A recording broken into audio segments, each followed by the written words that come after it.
বিসমিল্লাহির রহমানির রহিম ওয়াল আসরি ইন্নাল ইনসানা লাফি খুসর ইল্লাল্লাযীনা আমানু وعملوا الصالحات وتواصوا بالحق وتواصوا بالصبر। এই সূরা যখন নাজিল হয়ে গেলেন সাহাবা আজমাইন এই সূরাটাকে এমনভাবে হৃদয়ঙ্গম করলেন, এমনভাবে মুখস্থ করলেন, মর্যাদা দিলেন। যখন একজন সাহাবীর সঙ্গে আর একজন সাহাবীর দেখা হয়ে যেত, এই সূরা তেলাওয়াত না করার পর্যন্ত কেউ ওই জায়গা থেকে বিদায় হতো না। সুবহানাল্লাহ। আর সূরা যখন নাজিল হলেন, রাসূল কারীম সাল্লাল্লাহু আলাইহি ওয়াসাল্লাম দারুন নদওয়া পার্লামেন্টের দাওয়াত নিয়ে গেলেন। আবু জেহেলের পার্লামেন্টে নিয়ে গেলেন দাওয়াত তো তারা প্রত্যাখ্যান করলই। নামাজের যখন সময় হয়ে গেল, নবীজি নামাজ পড়তে পারলেন না। পার্লামেন্টের হুই হাল্লার জ্বালায় তারা মেলা বসালো, তারা নানানভাবে বাজার বসালো। রাসূলুল্লাহর দারুণ কষ্ট হলো সালাত আদায় করতে। সময়কে তারা খুবই অবহেলিত করলেন। আল্লাহ পাক ঠিক সেই মুহূর্তে সূরা আসর নাজিল করে দিয়েই আল্লাহ পাক বিশ্ব নবীর ভাঙ্গা মনটাকে চাঙ্গা করে দিলেন। আর বুঝালেন, নবী হে, সময়ের যেই সময়, আসরের সময় যে কত গুরুত্ব, কত মহত্ব, আমি আপনাকে এখন এই সময়ের ব্যাপারে কসম খাচ্ছি। আল্লাহ পাক আলিফ এবং লামের আগে একটা ওয়াও বসিয়েছেন, এটা হলো ওয়ে কাসমিয়া। আল্লাহ পাক কোরআনে কারিমে 19টি জায়গায় কসম খেয়েছে। আমার ভাইয়েরা, আল্লাহ পাক এখানে কসম খেয়ে বলছেন, ওয়াল আসরি ইন্নাল ইনসানা লাফি খুসর। নিশ্চয় সকল মানুষের জীবন বিফল, জীবন ক্ষতিগ্রস্ত। প্রত্যেকটা মানুষের জীবন বিফল, জীবন ক্ষতিগ্রস্ত। ওদের জীবনটা বিফল হবে না, ওদের জীবনটা সফল হবে। ওরা কারা? ইল্লাল্লাযীনা আমানু। এক নম্বর ঈমান যারা আনবে, ওয়া আমিলুস সলিহাতি, যারা আমলে সলে করবে, অথবা সাউবিল হক্কি, হকের দাওয়াত দিতে যাবে। হকের দাওয়াত দিতে গেলে বিপদ আসবে, মার আসবে। ঈমান আনতে গেলেও মার আসবে, বিপদ আসবে। আল্লাহ পাক সেই জন্যই বলছেন, মার আসবে ঈমান আনলে, হকের দাওয়াত দিতে গেলে মার আসবে। আমলে সলে করতে গেলেও, শিরিক মুক্ত আমল করতে গেলেও মার আসবে, বিপদ তোমাদের আসবে। এই জন্য শেষে বলছেন, ওয়াতাওয়াসাউ বিল হক্কি ওয়াতাওয়াসাউ বিস-সবর। তোমাদের জন্য শেষ কোয়ালিটি হলো সবর যারা ইখতিয়ার করবে, আমি রব্বুল আমিন তাদেরকে জান্নাতে দাখিল করায়া দিব। নম্বর 1 হলো ঈমান। ঈমান যদি না থাকে একটারও দাম নাই। ঈমান হলো মূল, ঈমান হলো এক যদি না থাকে, আপনি গোটা লোহাগাড়া সাতকানিয়া মিলে চিটাগাং পর্যন্ত সৈন্য লেখেন, সৈন্যর কোনো দাম হবে? সৈন্যর কোনো মর্যাদা নাই, সৈন্যর কোনো দাম নাই। দাম হলো একের পিঠে শূন্য লাগালেন, একের দাম বাড়তে থাকবে। যত শূন্য তত মর্যাদা বৃদ্ধি হতে থাকবে। সৈন্যর কোনো দাম নাই, এক ছাড়া সৈন্যর কোনো মূল্য নাই। সেই জন্য আল্লাহ পাক বলছেন, ইল্লাল্লাযীনা আমানু। প্রত্যেকটি মানুষের জীবন বিফল, জীবন ক্ষতিগ্রস্ত। ওরা ক্ষতিগ্রস্ত হবে না যারা ঈমান আনছে। এখন সমস্ত নবীরা এই জন্যে প্রথমে এসে ঈমানের দাওয়াত দিয়েছেন। আমরা আজকে ঈমানের দাওয়াত দিচ্ছি। আমাদের কোরআনের পাখি শহীদ আল্লামা সাঈদী রাহমাতুল্লাহ আলাইহি 50টি বছর ধরে এক আল্লাহর প্রতি ঈমান আনার জন্যই তিনি গোটা জাতিকে আহ্বান করলেন। তার দাওয়াত শুনে ঈমান এনেছে এমন সংখ্যা 2000-এর ওপরে। কোন সুবহানাল্লাহ। ঈমানের দাওয়াত দিতে হচ্ছে গোটা জাতিকে। সমস্ত নবীরা ঈমানের দাওয়াত দিয়েছেন। ইয়া কওমি ইবুদুল্লাহা মা লাকুম মিন ইলাহিন গায়রু। হে আমার জাতি, এসো এক আল্লাহর গোলামি করি। সমস্ত নবীরা এক আল্লাহর দাওয়াত দিয়েছেন। সব নবীদের দাওয়াত একটা ছিল, লা ইলাহা ইল্লাল্লাহু ইব্রাহিমু খলিলুল্লাহ লা ইলাহা ইল্লাল্লাহু মূসা কালিমুল্লাহ লা ইলাহা ইল্লাল্লাহু মুহাম্মাদুর রাসূলুল্লাহ। সমস্ত নবীরা এক আল্লাহর দাওয়াত দিয়েছেন। ইমানের দাওয়াত কোথায় দিবেন, কিভাবে দিবেন, এই জন্য আল্লাহ পাক একটি লিংচা শিখাচ্ছেন। মুসা ইসলামকে বলছেন ইজহাবা ইলা ফিরআউনা ইন্নাহু তাগা। হে মুসা, এই ইমানের দাওয়াতটা প্রথমেই তুমি কোনো ফকিরকে দিও না, গরিব লোককে দিও না। ইমানের দাওয়াতটা নিয়ে যাও ফিরআউনের পার্লামেন্টে, কারণ পার্লামেন্ট সদস্য যারা আছে 990 জন পার্লামেন্ট সদস্য, এরা সবাই তাগুত হয়ে গেছে। ফিরআউন শুদ্ধ সবাই তাগুত হয়ে গেছে। রাষ্ট্রীয় ক্ষমতা যাদের কাছে থাকে এদেরকেই তাগুত বলা হয়। রাষ্ট্রীয় ক্ষমতা ছাড়া তাগুতি শক্তি অর্জন করা যায় না। এই জন্য আল্লাহ পাক ইমানের প্রথম দাওয়াতটাই টার্গেট করলেন ফিরআউনের পার্লামেন্টকে। এখন আল্লাহ পাক যেহেতু বলছেন ইমানের দাওয়াত, কালিমার দাওয়াত প্রথমেই নিয়ে যাও, ইজহাবা ইলা ফিরআউন, ফিরআউনের পার্লামেন্টে দৌড় মারো। মুসা আলাইহিস সালাম এক সেকেন্ড দেরি করলেন না, ফিরআউনের পার্লামেন্টে রওনা করলেন। গোয়েন্দা বাহিনী রিপোর্ট করলো ফিরআউনের দরবারে মুসা আসতেছে। ফিরআউন গোয়েন্দা বাহিনীর তথ্য অনুযায়ী আগের থেকেই তিনি মুসাকে ভয় করতেন, দারুণভাবে ভয় করতেন। এই জন্যে ফিরআউন পার্লামেন্ট থেকে নিয়ে বাহির পর্যন্ত 90টি নিরাপত্তার জন্য গেট বানিয়েছে। ইবনে আব্বাস রাদিয়াল্লাহু তাআলা আনহু বললেন ফিরআউন ভয়ের চোটে নিরাপত্তার চাদরে 90টি গেট বানালো। একজন মন্ত্রী বলছেন, আচ্ছা তুমি এতগুলি দরজা বানাচ্ছ কেন? একটা মানুষের ভয়ে এতগুলি দরজা বানাচ্ছ, কারণ কি?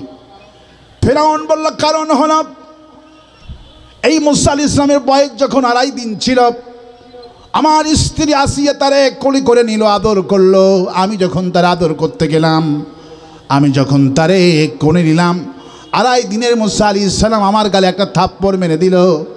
আমার 2.5 ঘন্টা কোনো হচ্ছিল না। এখন নবীটাও বড় হয়েছে, হাতও বড় হয়েছে, এখন শক্তি কমছে না বাড়ছে? শক্তি কমছে না বাড়ছে? ফিরআউন বলল পার্লামেন্ট সদস্যদেরকে, 2.5 দিনের বয়সের মুসা যদি আমাকে একটা থাপ্পড় মারলো, 2.5 ঘন্টা হুঁশ যদি না থাকে, এখন তো মুসা বড় হয়েছে, আমার কাছে তো মনে হয় এই লোহার দরজা তার কাছে কোনো ব্যাপার নয়। এই জন্যে তার ভয়ে আমি নিরাপত্তার জন্যে 90টি দরজা বানিয়েছি। মুসা আলাইহিস সালাম দরজার কাছে এসে বসে থাকলেন। পুলিশ দিয়ে প্রত্যেকটি দরজাগুলি বন্ধ করা হয়েছে। আল্লাহ পাক বলে, মুসা ভয় পেও না, তুমি ঢুকে যাও। বলে, হায় আল্লাহ কিভাবে ঢুকবো? লোহার দরওয়াজা, পুলিশ পাহারা।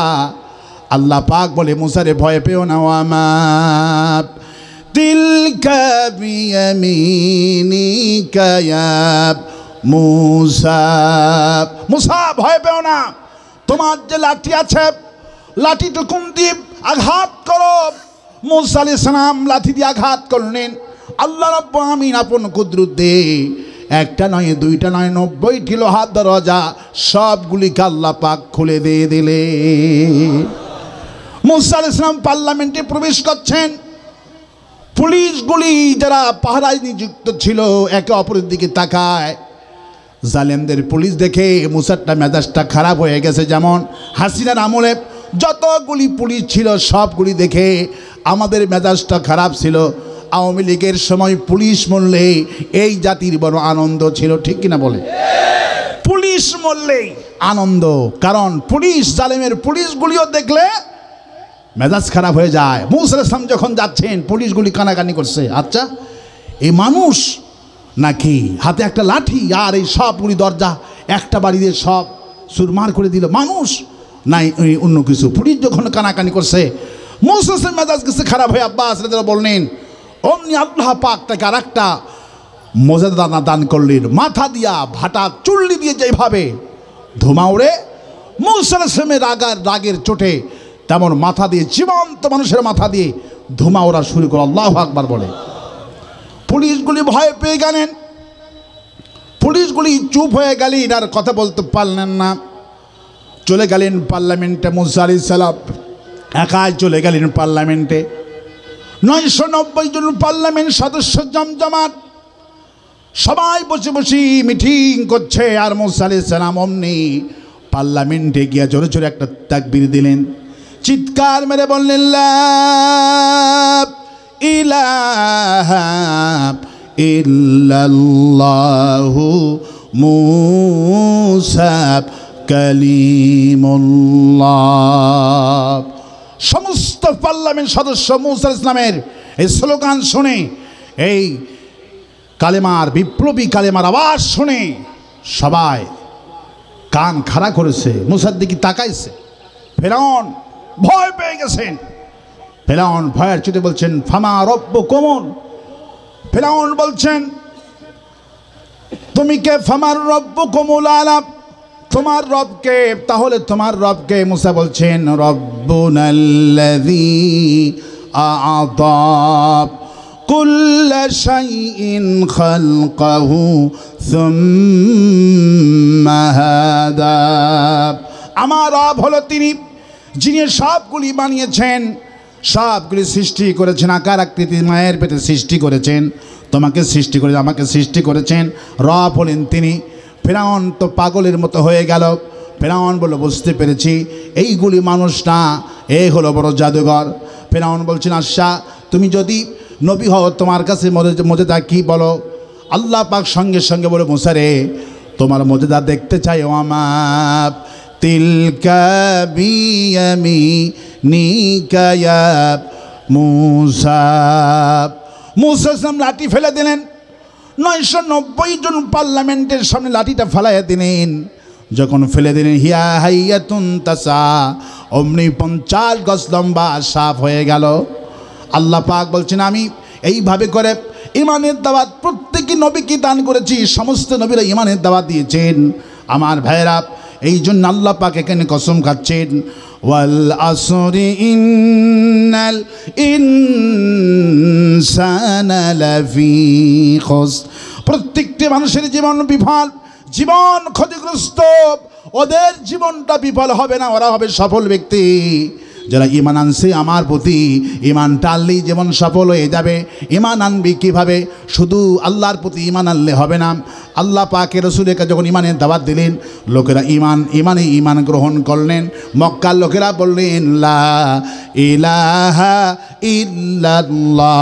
জোরে বলেন, লা ইলাহা, লা ইলাহা ইল্লাল্লাহু মুহাম্মাদুর রাসূলুল্লাহ। নবীজি যখন ইমানের দাওয়াত দেন, সুবহানাহু ওয়া তাআলা সব শখগুলি একদম কমপ্লিট করে দিয়েছেন। খুবই তাড়াতাড়ি ইমাম মাহদী আসবেন, গোটা পৃথিবীতে কোরআনের রাজ কায়েম হবে, ফিলিস্তিন হবে গোটা বিশ্বের পরিচালক। আল্লাহু আকবার বলেন।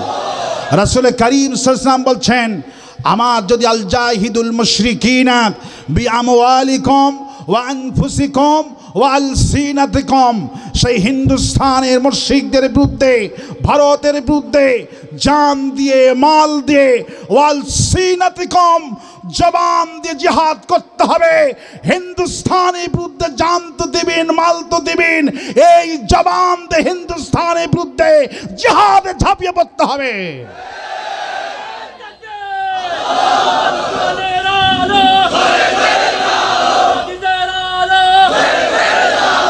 রাসূল করিম সাল্লাল্লাহু আলাইহি ওয়াসাল্লাম বলছেন, যেই সমস্ত ইমানদার ব্যক্তিরা ঈমান আনার পর হিন্দুস্তানের বিরুদ্ধে ঝাঁপিয়ে পড়বে, এমন একাই ঝাঁপিয়ে পড়িও না, সপরিবারে সবাইকে নিয়ে ঝাঁপিয়ে পড়ো। যারা শহীদ হবে বিনা হিসাবে কিলাত খুলিল জান্নাতা, বিনা হিসাবে জান্নাতে প্রবেশ করায় দিব। আমার ভাইরা, রাসূল করিম সাল্লাল্লাহু আলাইহি ওয়াসাল্লাম বলছেন, এই যুদ্ধ সংগঠিত যখন হবে তখন বাংলাদেশে 3টি আলামত দেখা দেবে। কয়টি আলামত? 3টি আলামত। সমস্ত আলামতগুলি অপিন হয়ে গেছে। নাম্বার 1, 1 নম্বর আলামত হলো সেই দেশের একটা অংশ, একটা দল হিন্দুস্তানে পলায়ন করবে। রাসূল কারীম সাল্লাল্লাহু হাদিসটুকুন মিলান। রাসূলুল্লাহ 1400 বছর আগে বলেছেন, ওই গাজাতুল হিন্দ যখন হবে, যুদ্ধ যখন বাজবে, তখন সেই দেশে তিনটি শ্রেণী মানুষ বিভক্ত হবে। একটা শ্রেণী হবে ভারতে পলায়ন করবে, বর্তমান আওয়ামী লীগ পলাতক, এদের সংখ্যা ডক্টর ইউনূস বলেছেন 6.5 লক্ষ। কয় লক্ষ পলাতক? 6.5 লক্ষ পলাতক।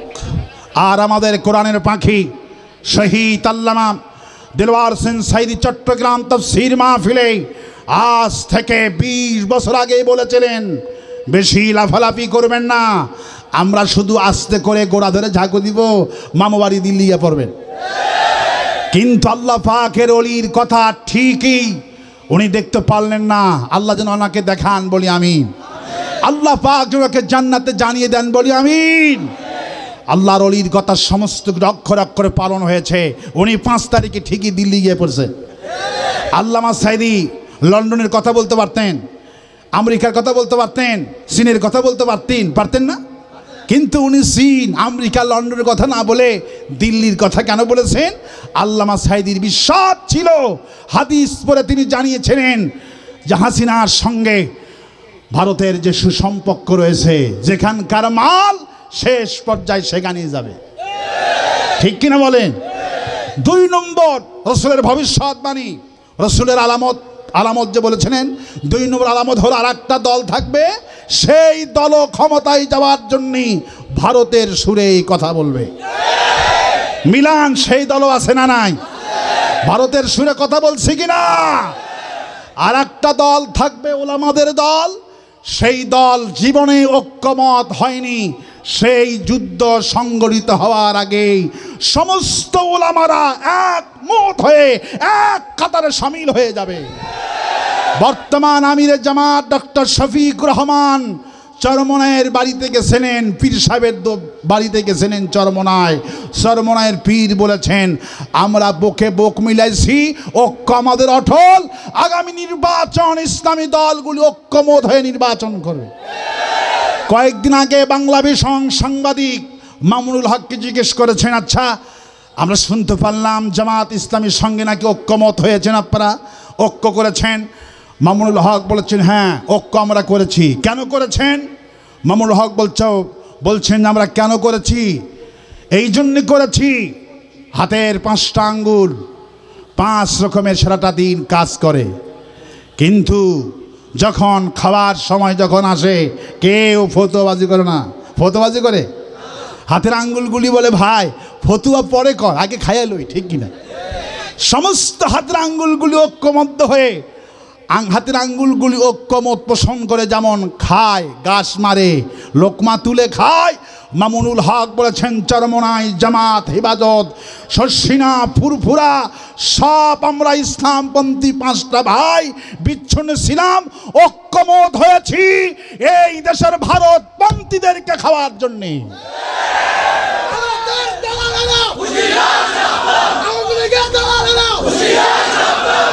আল জাজিরা রিপোর্ট করেছেন আজ থেকে 7 মাস আগে এই দেশের 12% মানুষ চুরি করলে হাত কাটতে হবে। কোরআনে কারিমের আইন চালু হোক, এদের পার্সেন্টেজ ছিল 12%। 7 মাস পর কারণ বাজার এটিএন বাংলার রিস্কাওয়ালা 100 জনকে জিজ্ঞেস করেছে সাংবাদিক, আগামী রাষ্ট্র ক্ষমতায় কারা যাক? রিস্কাওয়ালা মূর্খ মানুষ বলছে, আগামী রাষ্ট্র ক্ষমতায় 100 জনের মধ্যে 90 জন খেটে খাওয়া মূর্খ। রিস্কাওয়ালা বলেছে, আগামী রাষ্ট্র ক্ষমতায় জামাত ইসলামীকে দেখতে চায়।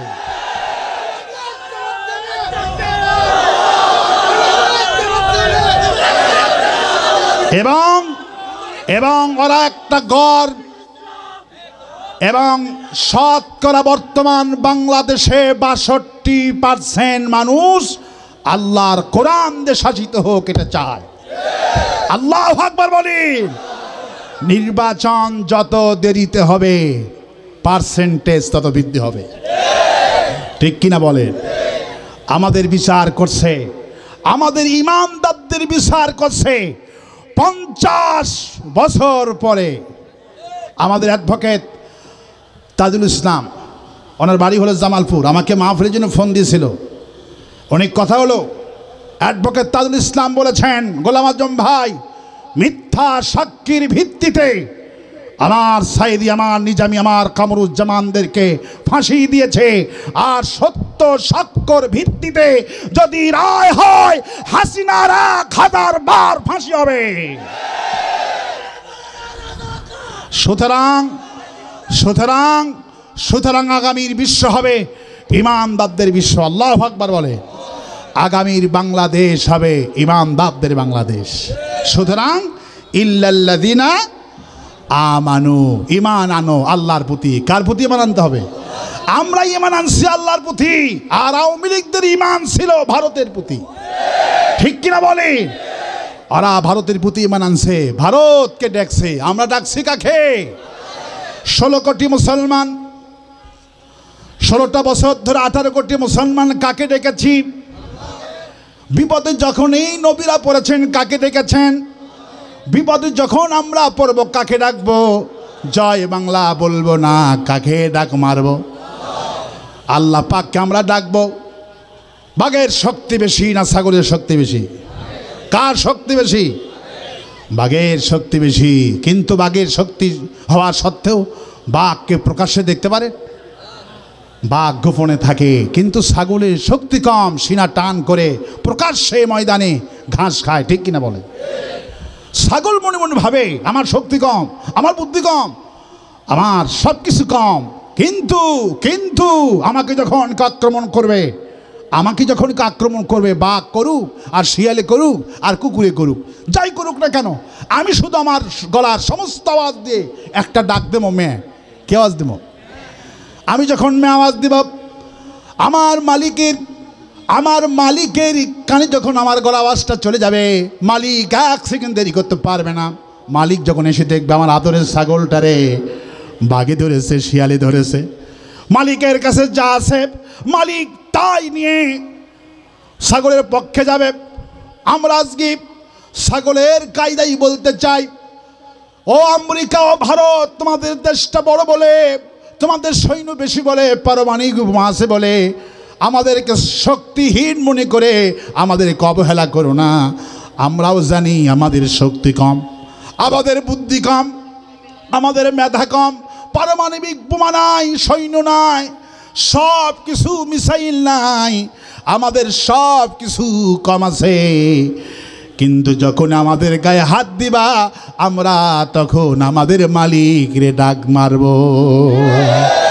আল্লাহু লা পড়েন, আল্লাহু লা ইলাহা ইল্লাহু আল হাইয়ুল কাইয়ুম।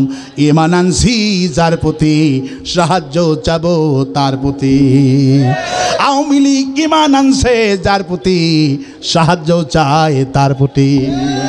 ওরা ভারতের প্রতি ঈমান আনছে, ভারতের প্রতি সাহায্য চায়, ভারতকে বলছে বাঁচাও বাঁচাও। মোদি বলে ঠিক আছে, আমার কাছে আইছো। ঠিক কিনা বলেন? আমরা ঈমান আনছিলাম কার প্রতি? আল্লাহ পাক বলছেন জালেমদের দিন নির্ধারণ করা আছে, ভয় পেও না। জালেমদের দিন নির্ধারণ করা আছে। রাসূল কারীম সাল্লাল্লাহু আলাইহি ওয়াসাল্লামকে আল্লাহ পাক জানিয়েছেন ভয় পাবেন না, জালেমদের দিন তারিখ নির্ধারণ করা আছে। ফিরআউন যখন ৮০,০০০ শিশুকে হত্যা করলো, আল্লাহ পাক মূসা আলাইহিস সালামকে জানিয়ে দিয়েছিলেন, ঠিক আমি ফিরআউনকে জাগা মতো ধরবো, 10ই মুহররম আমি ফিরআউনকে সাগরে গোতায় মারবো, তার আগে ফিরআউনকে আমি পাকড়াও করব না। জালেমদের দিন নির্ধারণ করা আছে। ইসরাইল যেদিন ধ্বংস হবে, আল্লাহ পাকের কোরআন বলছে ইসরাইলকে যেদিন আল্লাহ পাক ধ্বংস করবেন সেই দিন নির্ধারণ করা আছে। 5ই আগস্ট আল্লাহ পাক হাসিনার দিন নির্ধারণ করেছিলেন। বাপের পতন যেই মাসে, মেয়ের পতন সেই মাসে। ঠিক কিনা বলেন? দিন কে নির্ধারণ করে? আল্লাহ পাক নির্ধারণ করে। তবে চরম মূল্য মুসলমানদের দিতে হবে। কারাঘর যখন ভাঙতে আসছিল আবরাহা, আল্লাহ পাক আবাবিল পাঠাইছিল না? আবাবিল পাঠাইছিল। আজকে আমাকে বলে হুজুর বাইতুল মুকাদ্দাস ভাঙতেছে, আজকে আবাবিল কই? এর সলিউশন হলো আমার কাছে এই, কাবা ঘর যখন ভাঙতে আসছিল আল্লাহ পাক আবাবিল পাঠাইছিলেন। আজকে বাবরি মসজিদ ভাঙছে, আজকে ফিলিস্তিনের মসজিদে হামলা করছে, দখল করছে, আল্লাহ পাক কেন সাহায্য করছেন না? এটি আমার কাছে একটা যুক্তি আছে। যুক্তিটুকুন হলো এই, আল্লাহ পাকের কাবা ঘর যখন ভাঙতে আসলো আবরাহা, তখন খানায় কাবার দায়িত্ব ছিলেন বিশ্বনবীর দাদা আব্দুল মুত্তালিব। কি নাম? আব্দুল মুত্তালিব আবরাহার কাছে গেছিলেন। আবরাহা বিশ্বনবীর দাদা কি দেখেই দাঁড়িয়ে গেলেন। বিশ্বনবীর চেহারা, জি এখনই শেষ করে দেব, অসুবিধা নেই। আল্লাহ পাক আজকের এই মাহফিলটাকে মঞ্জুর করুন।